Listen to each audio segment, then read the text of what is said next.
Are you tired of using your regular snare stand to hold your practice pad? Claws keep getting in the way of your chops? Can't tilt the pad to the exact angle you desire? Introducing Drummeo's new pad stand, a revolutionary design to tackle all regular snare stand issues. Tired of hitting those claws with each stroke? Drummeo's pad stand uses shorter claws that hold on tight but stay out of the way. Regular snare stands have two claws facing you while you play. This gets in the way, so Drummeo's innovation team flipped this upside down. Literally! Now the two claws are at the top, and the single claw is out of the way.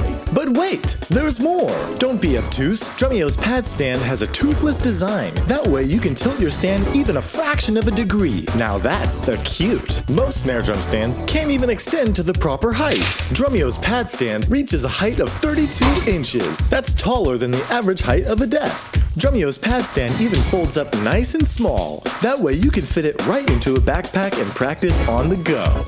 Click the link in the description to order your Drummeo pad stand today. Go to www.drummeo.com to order. Practice pad not included.